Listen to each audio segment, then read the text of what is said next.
Hello everyone, welcome to Red Snapper. My name's MJ and this is Snap or Pass, the series where we look at the brand new cards coming to Marvel Snap each week. And this week it is the start of a brand new season, the Prehistoric Avengers season, and our season pass card is Agamotto. He's a 5/10, game start, shuffle 4 Ancient Arcana into your deck. We will look at them in just a moment. In fact, if you want to see them now, you can skip to the chapter below that you want to see. But I would recommend just watching the whole thing because it's going to be a bloody wild ride. It's going to be an awesome one, guys. We're going to look at some very cool decks, very awesome synergies, and a few things that I haven't seen other people mention yet. I should say that as at time of recording, I haven't seen the developer update video, so I'm just basing all of this off of the previously leaked information. It's relatively unlikely that much will change, but it is certainly possible. This seems like a fairly polished, finished off card to me, but we'll see. Hopefully the information that we've got here is correct. Hello from the future. I am coming from a post-OTA world, and I have a little bit of an update. They've changed the text on a few cards to distinguish between character cards and skill cards, which I guess is what Arcana will be. The cards that reference characters are now Alioth and Gwenpool. This is interesting to note in this particular video of mine because I call out in a second in the cons that buffs won't work, so actually Gwenpool will only target characters and not skills, so you can play Gwenpool in an Agamotto deck, it turns out after all. And also on the counters slide that you'll see coming up shortly, I list Alioth. That is now not the case. Alioth, it does not seem, will be able to remove the abilities of skills or Arcana. Right, before we look at those Ancient Arcana, shall we have a quick look at the items that you get from the Season Pass? There's a really awesome Black Panther variant and a really awesome Odin variant.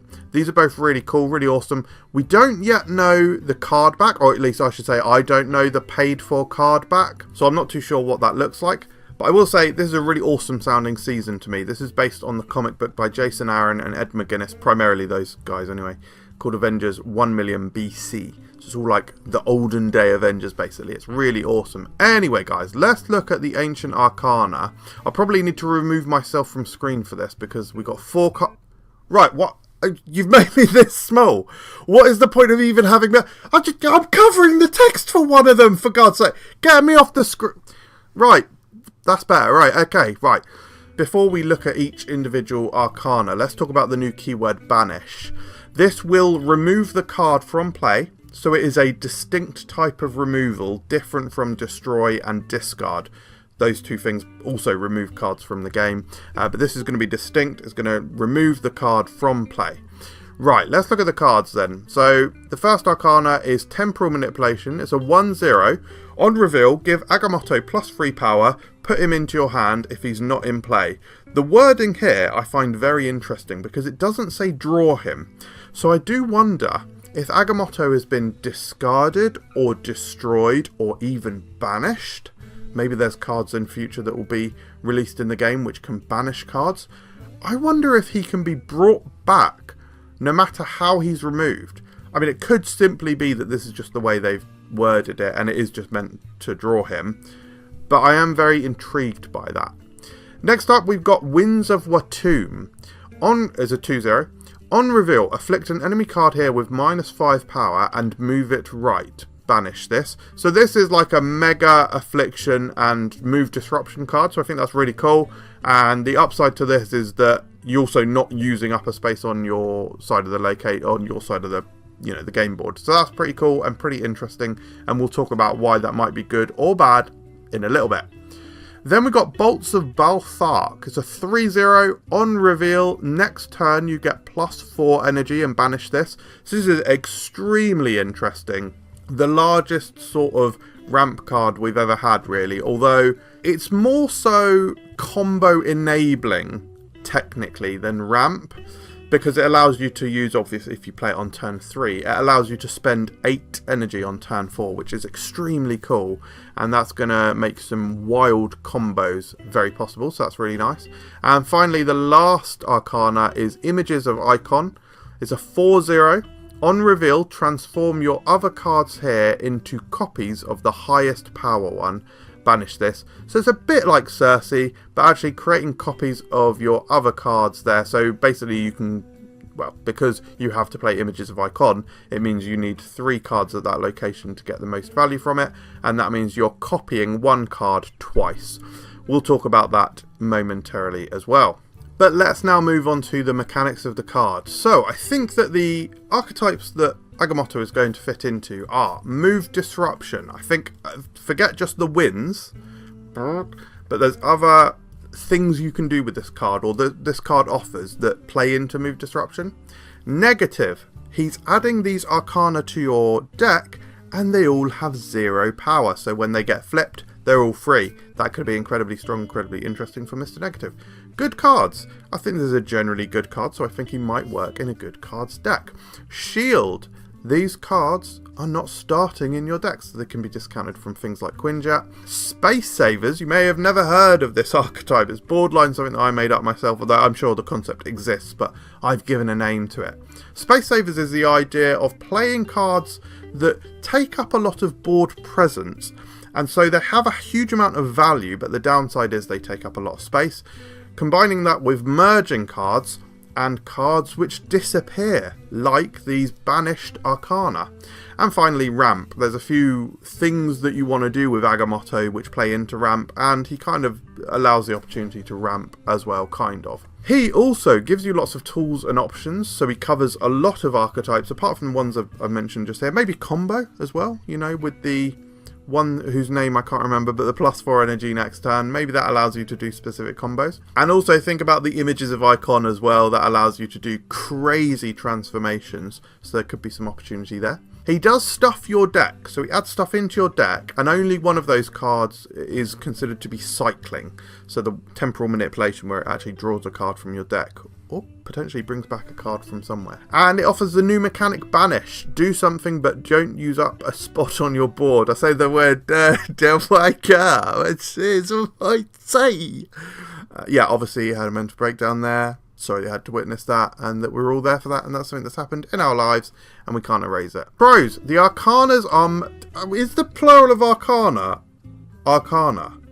Or is it Arcanas? I don't know. Anyway, the Arcanas are mostly great value, with only bolts being a dead draw on the final turn. So all of them you can do something. The only one that you can't do anything with on the final turn is the bolts of Balthark. The Arcanas look really fun, and it's cool how you don't have to play Agamotto to get use or fun and enjoyment from this deck. You could use all of the Arcana, never even need to use Agamotto, especially if you don't draw the Temporal Manipulation and you don't even draw into Agamotto. So that's pretty nice. And not taking up a space on your board is generally positive. It means it allows you to do more things, especially I've been experiencing with the recent game mode Sanctum Sanctorum. I've been running out of space in some of these decks. I've been really enjoying playing Shanna, for example, but Shanna takes up so much space, and sometimes it sucks a little to not be able to play more. So that could be a pro. It could be a negative as well, though. Stuff that we'll talk about shortly. Let's talk about those other cons as well. So it stuffs your deck, making draws and potential combos less consistent. That's actually why I've not listed combo decks specifically as one of the featured archetypes here. I think you can't really rely on getting the whatever, I can't remember. In fact, I'm just going to cycle back. What is it? The Bolts of Balthark. Bolts of Balthark is the +4 energy one. You can't always rely on getting that, so I don't think you can outright say that Agamotto is a combo card. It might feel frustrating to hope to draw a specific Arcana and to not draw it. Like if you just need that one card, like you've got a fantastic play set up, you just need one of those specific Arcana, it might be frustrating if you don't draw that.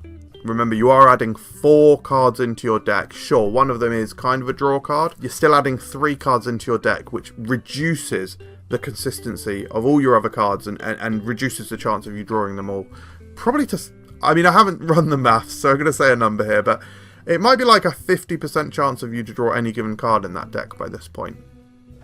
Don't hold me to those numbers. Sorry, that was weird. I bet I had slightly too lubricated lips.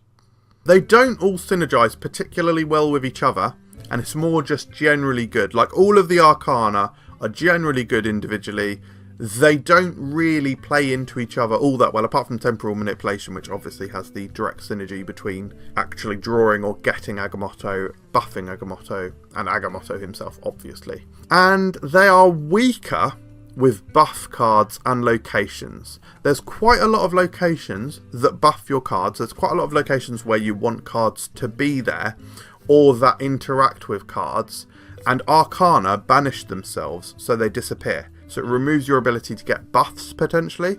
I mean, think about the Wakandan Embassy. Add 2 power to every card in your hand. If you've got 2 or 3 Arcana in your hand, those are going to absorb those buffs, but they're going to disappear. They're going to be banished. So that's going to feel a bit weird. Let's talk about the locations. I've put a question mark on Bar Sinister here, because Bar Sinister is, after you play a card here, fill this location with copies of it. Now, if you can do that with something like Bolts of Balthark, and next turn you get 16 energy, that could be very interesting, especially in one of those shield decks that we talked about where you generate a lot of cards. But the question mark here is if that even works. It's possible that when you play your Arcana on Bar Sinister, it resolves and then gets banished, and because it's banished, it's no longer there, so it doesn't get copied. So I'm not 100% sure how that's going to work. But another good one is Altar of Death. Altar of Death destroys a card and gives you +2 energy. If you're playing the banish card there, it was going to go anyway, so that's good. Bad locations, there's actually quite a lot. I haven't listed all of them, but like basically every single buff location is generally bad with the Arcana. But Wakandan Embassy, we shouted it out a second ago anyway, but that's obviously particularly bad because you're just going to have less value from it. You're probably going to have an Arcana in your hand at any given time. Mojo World. My god, you want to get stuff in there, but you may have to spend energy playing out these Arcana. Now, of course, temporal manipulation is only 1 energy, and Bolts of Balthark sort of converts its energy cost into additional use later on, so not too bad, but still something to consider. Yggdrasil, same reason. It's another buff location, going to give you buffs at other locations, but you generally might have less cards, although actually if you're playing that Space Savers style deck that we talked about, maybe you'll have more. Let's talk about the counters though. Brand new card Gorgon, increasing the cost of cards that didn't start in your opponent's deck or that were created. All of the Arcana, they've just got instantly more expensive for you. Gorgon is going to be a very interesting one as Agamotto comes out, especially as he's been so easy to obtain via the new game mode Sanctum Sanctorum. Cosmo, this is going to be a really interesting one. I'm interested to see if the entire on reveal doesn't happen. It depends how Banish is treated. I could see Banish like being almost something that doesn't happen as part of the on reveal, and so maybe you just don't get the on reveal. You don't get the ability, but the card still disappears. Sorry, I'm doing it again. There's so many birds of prey outside my house. Cassandra Nova is going to be a crazy one, right? If you play her on curve, she's what, 3/6, and she's sucking all of that power from their deck. However, against Agamotto, you've put 4 cards in your deck. Let's be generous. Let's say you've already played Temporal Manipulation. That's still 3 extra cards in your deck that you've got at that time. So she's come down as a 3/9, and she's, you know, obviously taken the power from your cards as well. So she's weakened your cards. The downside for your opponent is that some of them are Arcana, so that buff doesn't matter. But she's still a 3/9. That's crazy. Cassandra's going to feast this season, I think. Shang-Chi, obviously going to kill Agamotto, especially if it's been temporal manipulated. So you've basically put 6 cost into the card, and Shang-Chi can take care of it with just 4 energy. Rock Slide and Dark Hawk, again, somewhat emblematic of the stuffing your opponent's deck sort of style of play. They're obviously going to be even huger with Agamotto around. And finally, Elia. Anyway, guys, let's talk about the synergies. Happier things, right? King Eitri. Oh my god, King Eitri. A card that generally people haven't been impressed with. Maybe he'll get a bit more value here. I know that he's played a little bit in Thanos decks, and drawing that extra stone is kind of good. But actually, he was slightly more likely to draw King Eitri alongside Agamotto. And the fact that you can pull out one of the Arcana is a bit more valuable than just pulling a stone, I think. Because generally, the Arcana are higher value and do more than just any given single stone. Quinjet, absolutely awesome. Reducing the price of your spells is excellent. And generally, some of them go absolutely wild, like Bolts of Balthark for 2. That's mental. Hope.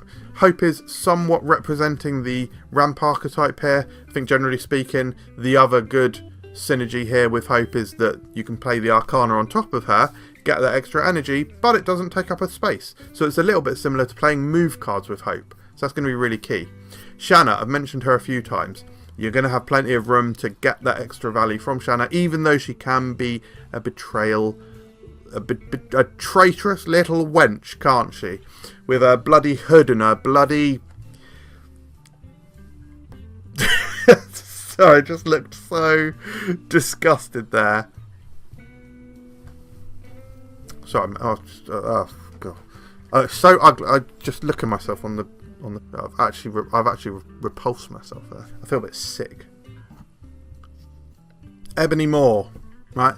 Ebony Maw, Iron Fist, Squirrel Girl. Shanna has some low rolls, but she has some high rolls too. And if you've got loads of cards that are just going to disappear, maybe you don't mind so much. Mr. Negative, we already spoke about it. And Eson, brand new card, also coming out this week. Eson works with all of the Arcana. Could be interesting. Let's talk about the decks though. The first deck is Agamotto. Agamotto. Yeah, weird name, but this is our negative deck. It is our budget deck. So we have got Agamotto, of course, in here. And Agamotto is the only card that you don't want to get hit by Bast. So we've got Bast. If you do have Temporal Manipulation, maybe play the Bast first.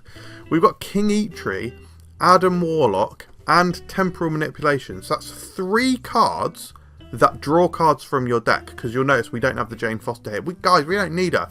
3 different cards that draw cards from your deck. That's really interesting. So actually, whilst you might think, a stuffed deck, we're less likely to draw Mr. Negative, there's a few ways that we can still pull stuff out of our deck. But the Mr. Negative side of it isn't the only thing that synergizes here. We've also got Ravonna Renslayer, who of course works with all of the Arcana. She also works with half of the cards in our deck here, which is pretty awesome. And there can be some really spicy combos. We've of course got the Iron Man and the Mystique here. We've got Zola. Zola could be interesting, creating duplicates of the Agamotto. You could even do, like, there's crazy things you can do with this deck. Final turn could be Agamotto, Zola, and then like Images of Icon. That could, and you could have like 3 Agamotto in one location. That could be pretty crazy. Or actually play multiple big things in your Arnim Zola location. Maybe like Agamotto, Iron Man, and then you Arnim Zola, and then you Images of Icon, and your Arnim Zola location could actually be big for a change. So that could be quite cool. Anyway, next deck is Space Savers. You may have watched the start of this video and be like, what's this stupid British man? Why is he saying about a deck that I've never heard of? Well, this is it. Space Save. Sorry, this video is devolving into lunacy. I'm really sorry. Space Savers. So we use our cards like Shanna and Baron Zemo, which offer tremendous value. Yes, as we said, Shanna can be a treacherous little wench. Why is it? This is, I'm not being like incel-ish here, but it does feel like a lot of the female cards like can really screw you.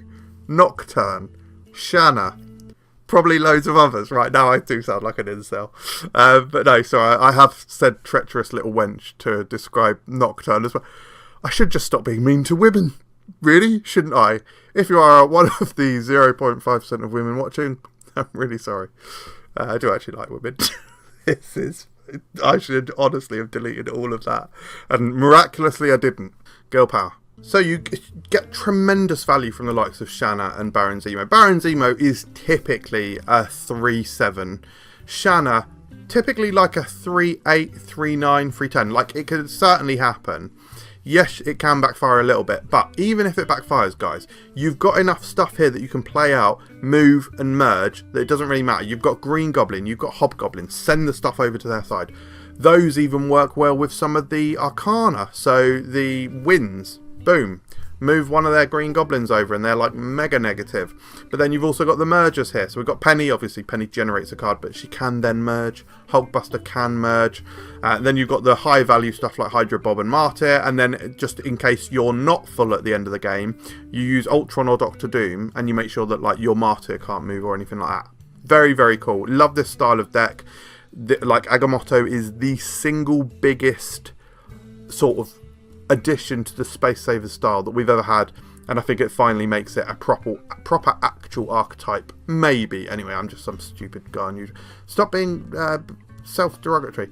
Our next deck is called Combo Shoves. This is like a merge between a move disruption deck, but also kind of like taking the elements of Agamotto that are so good for move disruption, which is basically being able to duplicate things and the things that you can do via those spells. I shout out to the Snap on This podcast, and it was Ben who said, I think he gave the example of Bolts of Balthark on 3, Ajax and Frigga on turn 4, Ajax on turn 5, and then Mystique and like other crazy stuff, so probably Hazmat on turn 6. So he basically highlighted that as an example of something that you can do with the Bolts of Balthark, and I think that's fascinating. And I think Frigga is just incredibly key with that particular combo. And of course in this deck we don't go the Ajax route, but you can copy powerful move disruption cards like Cannonball, like Aero, like Agamotto.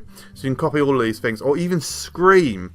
You can in fact go on your 8 energy turn, you can go Scream, Frigga, Spider-Man. Absolutely awesome. That's really cool. And just in general, the other stuff we got here, King Eitri to try and draw out some of our Arcana. We got Quinjet to reduce the Arcana. So there's a few things that specifically synergize with that. And even though we've got only a small sprinkling of move disruptor cards, so cards which actually move your opponent, Spider-Man, Juggernaut, Polaris, Stegron, Cannonball, Aero, actually we've kind of got quite a lot. The fact that you can copy them, or just that one of our spells also does move disruption stuff, I think this could be super fun. I'm definitely going to be trying this one out myself. Reminder, like this video, subscribe to the channel. There's bloody loads of you who aren't. So you really should. That'd be awesome. Please do that. And turn on notifications if you want. If you want this madness, oh, you're too weird for me, that's fine. Okay, that's fine. But please subscribe if you like this. You pervert. Star ratings. Overall, this might surprise you. I actually think overall he's like a 3.5. Yes, his Arcana are really strong. I think they potentially push forward this kind of weird newish archetype, Space Savers, if it's new, and if it's even real. I'm not sure if it's even real.